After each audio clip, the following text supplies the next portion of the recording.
अब एक बड़ी प्यारी बात है, बहुत ध्यान से सुने।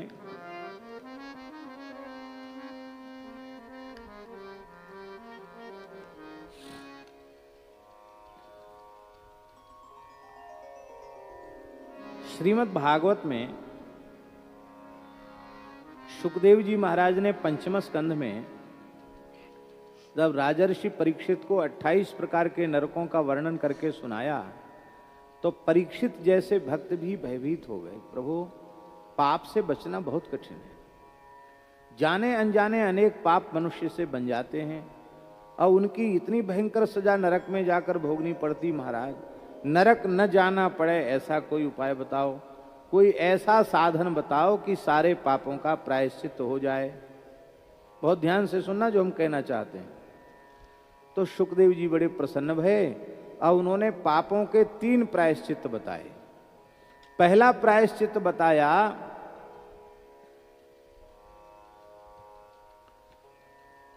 तत्वज्ञान।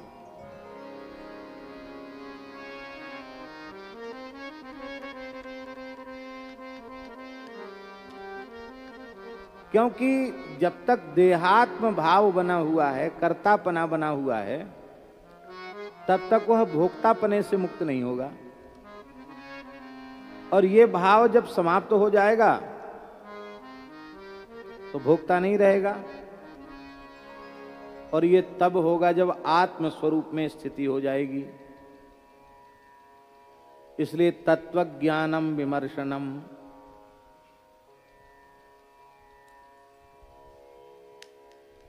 तत्वज्ञान पहला साधन है। परीक्षित ने हाथ जोड़ लिए, बोले महाराज केवल कहने सुनने से तो होता नहीं, किसी किसी को तत्वज्ञान होता, सबको होता है क्या? पुस्तकीय ज्ञान तो हो जाता पर तत्वज्ञान तो नहीं होता।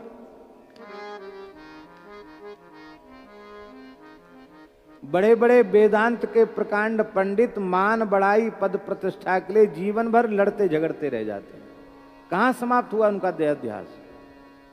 देह भाव से तनिक भी ऊपर नहीं उठ पाते हैं। आत्म भाव में उनकी किंचित भी स्थिति नहीं होती है।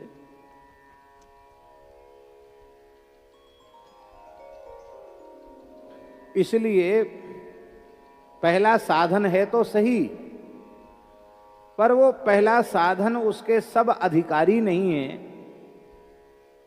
साधन बहुत अच्छा है पर सब अधिकारी ना हो तो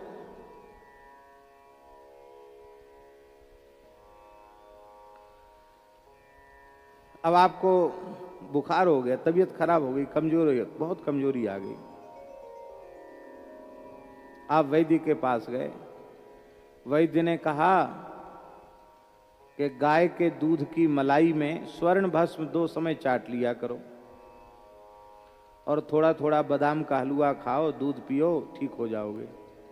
अब आप अमीर हैं, आपके पास उतनी व्यवस्था है, तब तो आप वो स्वर्ण भस्म चाट पाएंगे। और आप स्वयं मधुकरी से गुजारा करते हैं, निर्वाह करते हैं, तो आप कहाँ से मलाई लाएंगे, कहाँ से गाय लाएंगे, कहाँ से स्वर्ण भस्म चाटेंगे?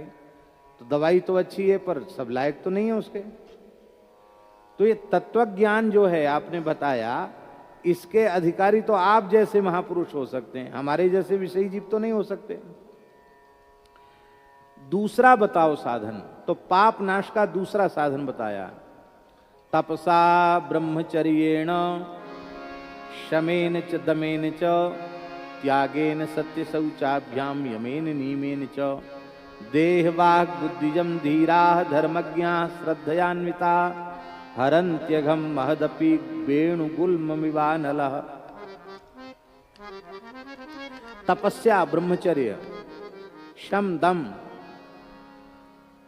तपसा ब्रह्मचर्येण शमेन च दमेन च त्यागेन त्याग, सत्य शौच, यम और नियम, इनका अनुष्ठान करके देह के, वाणी के, बुद्धि के सारे पापों को साधक इस प्रकार से जलाकर भस्म कर देता है जैसे वेणु गुल्मम इव अनलह इव, जैसे बांसों की रगड़ से लगी हुई आग बांसों के जंगल को जलाकर भस्म कर देती, ऐसे सारे पाप भस्म हो जाएंगे। ये तो किया जा सकता कि नहीं? अरे कहने में जितना सरल है करने में बहुत कठिन है। तपस्या करना बड़ा कठिन है, ब्रह्मचर्य का पालन कठिन है, शम दम अंतःकरण का निग्रह शम है, बहिरिंद्रियों का निग्रह दम है, वो भी कठिन है, त्याग भी कठिन है, सत्य का पालन भी कठिन है, बाहर भीतर की पवित्रता भी कठिन है, यम नियम भी कठिन है। फिर भी इन कठिन साधनों को कोई प्रमाद रहित होकर तत्परता पूर्वक कर ले तो भी वह निरापद नहीं है। क्यों? इसलिए नहीं है कि बांसों की रगड़ से बांस जल तो जाते हैं, पर उनकी जड़ धरती में रही आती है, और जब वर्षा होती है, पानी गिरता है, तो जड़ तो नीचे है ही है, तो फिर भी बांस हरे भरे हो जाते, फिर जंगल बड़ा हो जाता है। ऐसे ही एक बार पाप नष्ट तो हो जाएगा, पर पाप जिस मलिन वासना के कारण बनते हैं वो वासना नष्ट नहीं होगी, तो पुनः पाप बनने की संभावना बनी रहेगी। जैसे अजामिल सब कुछ संपत्ति से युक्त था, तपसा ब्रह्मचर्य श्रम सब चीज उसमें थी, पर थोड़ा सा दृश्य देखा जो नहीं देखना चाहिए था, जो नहीं सुनना चाहिए था, पतन हो गया। बोले इसमें भी गड़बड़ है। पहले में तो सब अधिकारी नहीं, दूसरे साधन में कठिनाई बहुत है, और कठिनाई पूर्वक मान लो कर भी ले तो भी यदि भक्ति नहीं है तो वासना तो खत्म होगी नहीं, वासना समाप्त नहीं होगी तो पतन का भय बना रहेगा। ऐसा साधन बताओ जिसके अधिकारी सब हो जाएं, एकदम सस्ता, सस्ते से सस्ता, अत्यंत सहज सरल सुलभ साधन बताइए, सबके लायक साधन बताइए। तब श्री सुखदेव जी ने कहा, केचित् केवलया भक्त्या वासुदेव परायणा अघम धुन्वन्ति कार्त्स्नेन निहारमिव भास्कर। केचित जानते हैं कहां बोलते हैं?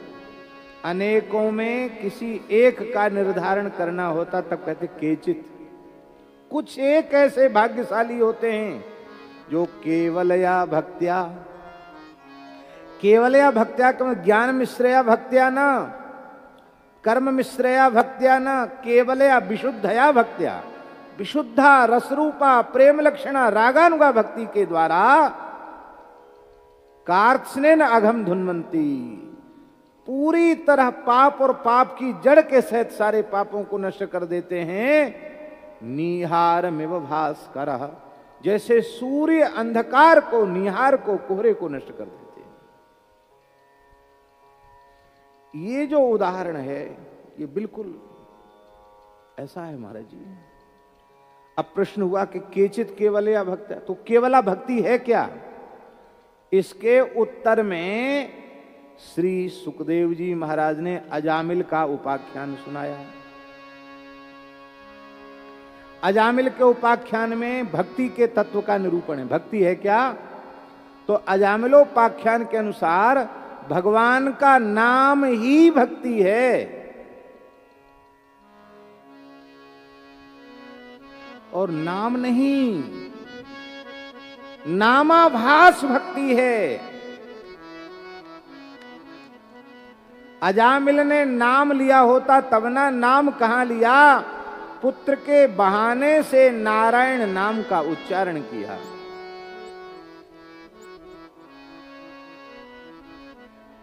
पुत्र के बहाने से नारायण नाम का उच्चारण करने वाला अजामिल पार हो गया।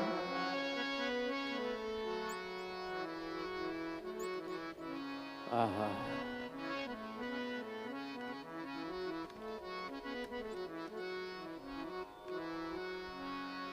अजामिलोप्यगात् धाम किम पुनः श्रद्धया गृणन्। इसलिए भगवन नाम ही भक्ति है। ये मूल में नहीं होगा, हरिनाम का आश्रय नहीं होगा तो सारे साधन चौपट हो जाएंगे। है श्रम फलनी परोसो, करो साधन, फल लगेंगे, श्रम के फल लगेंगे, प्रेम के फल नहीं लगेंगे, ज्ञान भक्ति वैराग्य के फल नहीं लगेंगे, श्रम हाथ लगेगा। भगवान का नाम सर्वोपरि है। हम लोगों की दृष्टि नहीं है, दृष्टि हम लोगों को भगवत कृपा से, गुरु कृपा से मिल जाए तो जितने भी साधन हैं उन समस्त साधनों में भी नाम ही मुख्य है।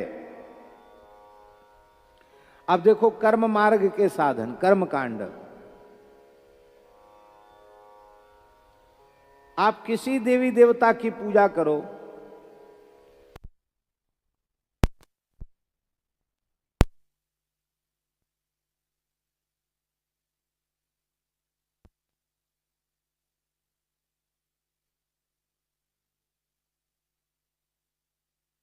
कोई भी साधन करें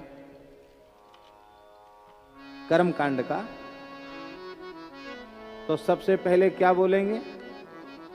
ओम केशवाय नमः, ओम नारायणाय नमः, ओम माधवाय नमः, ओम ऋषिकेशाय नमः, ओम गोविंदाय नमः।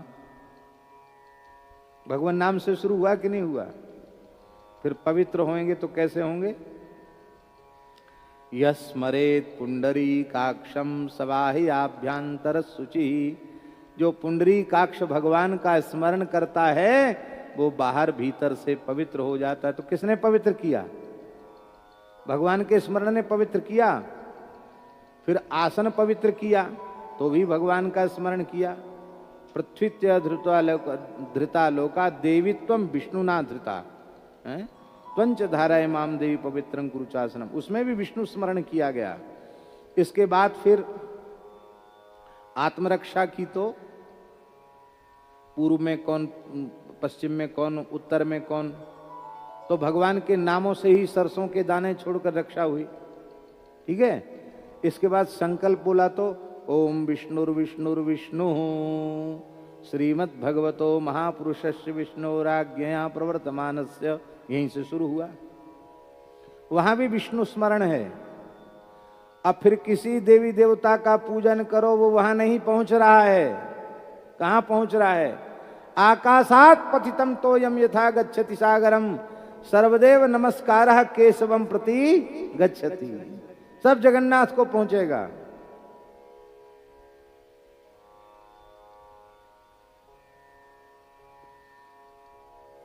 अब सब कर दिया, पूजा पाठ सब हो गई, ठीक है, हो गया, बढ़िया हो गया, षोडशोपचारण पूजा हो गई। अब अंत में क्या कहोगे?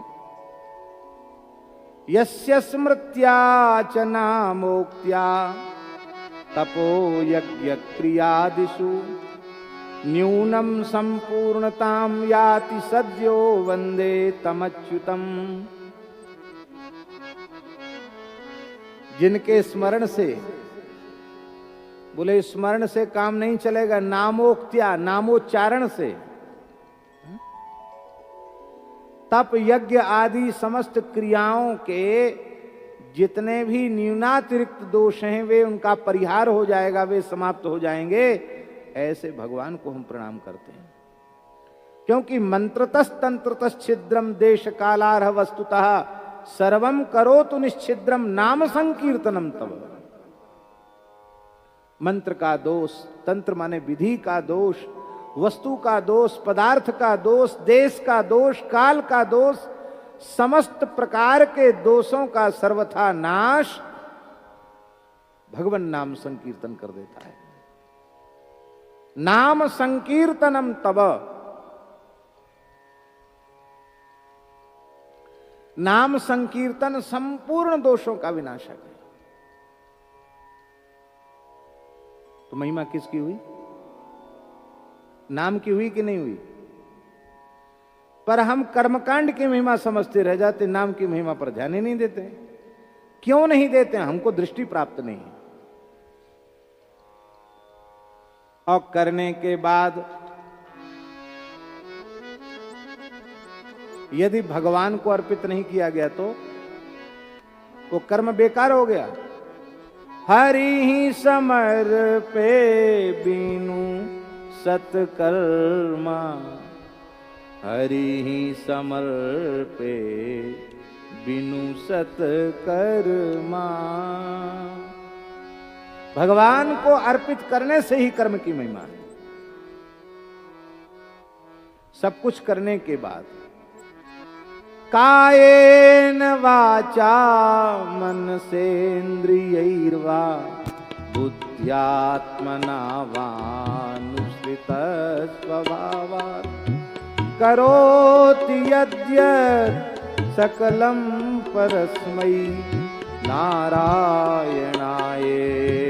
समर्पयेत् तत् नारायणायेति समर्पयेत् तत्।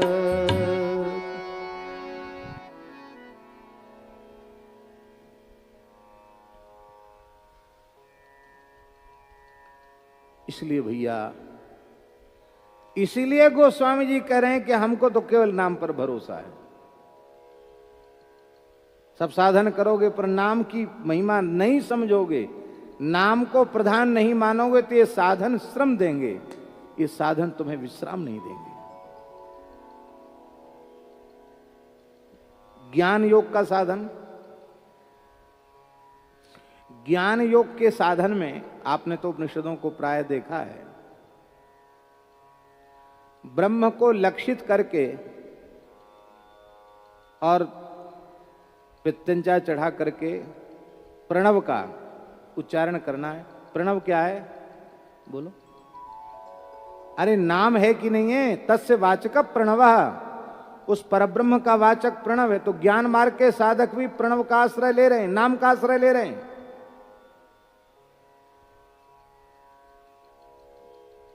और उस अभेद ज्ञान की अवस्था में पहुंचने के बाद भी सच्चाई को स्वीकार करना पड़ता है। स्वयं आदि शंकराचार्य भगवान कह रहे हैं, सत्यपि भेदापगमे, यद्यपि भेद का अपगम हो गया है, भेद मिट गया है, लेकिन तावकीनो हम नमाम कीनस्त्वम,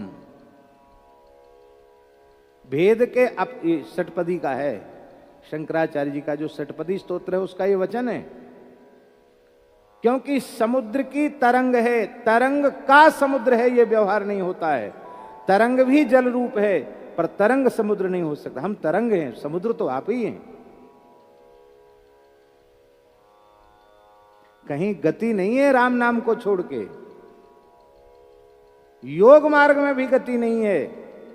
वहां भी सगर्भ अगर्भ जो भी प्राणायाम होते हैं, ध्यान धारणा होती है, उसमें ब्रह्म स्वरूप का ही अनुसंधान होता है, नाम रूप लीला का ही आश्रय होता है, कहीं गति नहीं।